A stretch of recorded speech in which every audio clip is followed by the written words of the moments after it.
Guild Wars 2, an incredible MMO, generally in the top 10 MMOs are played of all time. This game has got incredible lore, an amazing art style, as well as great gameplay. With an expansion just on the way, Guild Wars 2 is attracting more eyes than ever before, and with a lot of new players comes a lot of confusion. I'm going to try create this guide to help newer players on some of the things I wish I knew going into Guild Wars 2. First things first, character creation. A lot of MMOs have stats and also abilities locked behind your racials. Yes, there are one or two utilities that do come with different races, but none of them are meta. This means you can literally pick any race as your starting race and it won't affect your gameplay in the slightest. Starting professions. Another trope of MMOs is that certain professions are just not viable in certain encounters. But with Guild Wars 2, this is not the case. Every single specialization, whether into the elite specializations, has a decent power build, a decent condition damage build, and a good support/healing build. This means that you can literally pick whatever interests you, and there will be a build for you for endgame that will absolutely destroy the endgame content. But if you had to twist my arms, I always recommend Guardian and Necromancer to my newer friends that get into the game. They just have so much utility in the early game, and also they have very decent late game builds.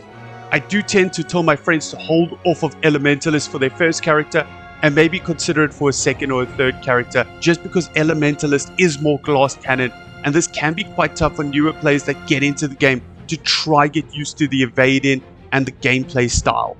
Now, in starting off, each race will start in their own capital starting area. You can level in each race's starting area as well as any map. Also, the leveling process in the beginning is going to be through exploration, so all waypoints, points of interest, tasks, vistas, and hero points are how you will level up. Each of these will give you experience, and there's not really any grinding of mobs or quests to get experience. Every 10 levels you'll get your own personal story, which will give you a bit of the lore of the world and just take you to different places in the world. But before we get into all of that, note that Guild Wars 2 is also a game that's designed to be played the way you want to play. If you don't want to level at all, from level 1 you can simply just click on the PvP and go PvP. There is literally nothing you need as a new player that you can't get off of the bat for PvP. What you do is you go into your equipment slab, you click from standard equipment to your PvP equipment.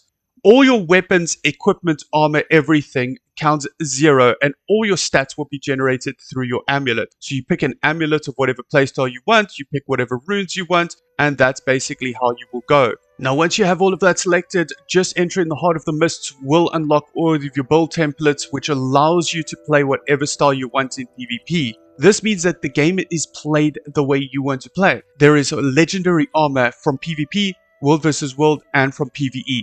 And with the expansion coming, it's not even locked behind raiding, it's just locked behind just general gameplay. This means that you don't have to play any game style or gameplay you don't want to play, and also you'll collect just as many rewards in a lot of these contents as you were if you did endgame PvE content, namely fractals and raiding. Now, a couple of other things to be aware of. Never ever sell gear to a vendor. There's always two options that I would recommend. By pushing O, you can open the trading post on Landscape. This means we can literally sell gear and buy gear while on Landscape. So what I recommend you do, set yourself a threshold in your brain, whether it's 30 silver. So anything above 30 silver, I want to sell because I want the gold.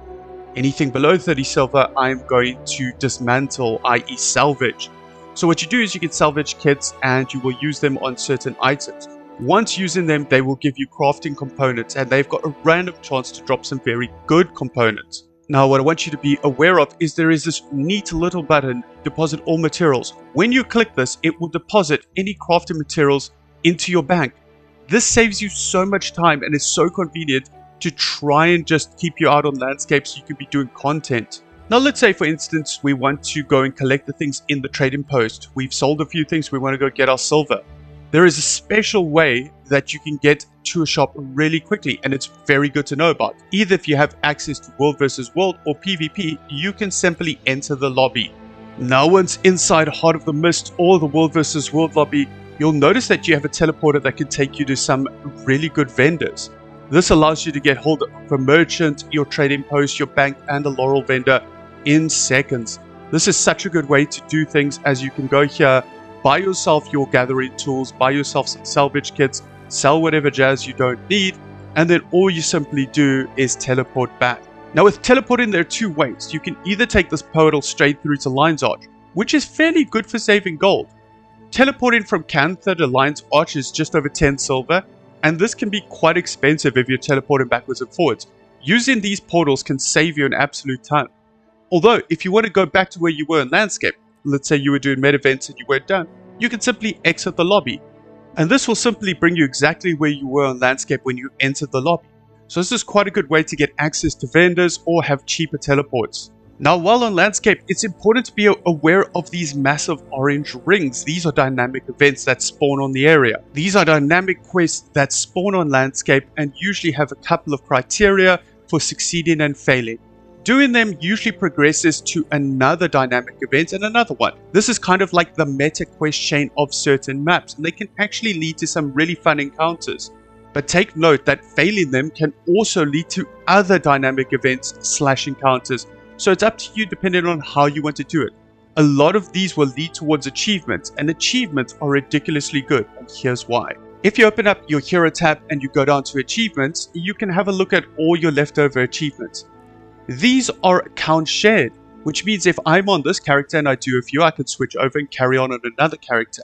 And when I get these achievement points, they total up to my total achievement points. When these stack up, you can actually get some ridiculously good rewards. Like every 5,000, you generally get a ridiculously good one with some in-game currency, some store currency, as well as gold and other things that allow you to get more experience, better karma, better magic find. So the more achievement points you have and the more you progress your account, the more valuable your account becomes. Now, while on Landscape, you'll notice that the hero point symbol kind of looks like a gold plus. This is probably the most important thing to do on Landscape. So whether you do the points of interest or the vistas or not, these are all fine. But generally you want to get these hero points because they count as trait points that you can use for training. Now when it comes to training and hero points, my advice to you is this. Focus on finishing one skill. Pick one skill, whether it's elixirs, gadgets, turrets, who cares. You pick one and you complete it first. You don't necessarily have to get the elite one, but you can get one just before ending. Before level 20, you will unlock your 3 utility slots and you start off with your healing slot, which means that we can put utilities from these slots in there. Don't stress about this, you will unlock absolutely everything in due time. But in the beginning, when you're leveling, by level 11/20, you want to try and finish off one of these trainings. By level 21, you want to save up 60 hero points. This will allow you to completely unlock one specialization. My recommendation to you is before level 20 to unlock one skill. By level 21, have 60 hero points so that you can pick one skill and unlock it completely. This will allow you to absolutely pop off on Landscape. Remember, we scale to Landscape, so there's no point in the game that you will just be able to run onto Landscape and destroy things and be too overpowered. So when on Landscape, we want to make sure that we've got as much advantage as possible.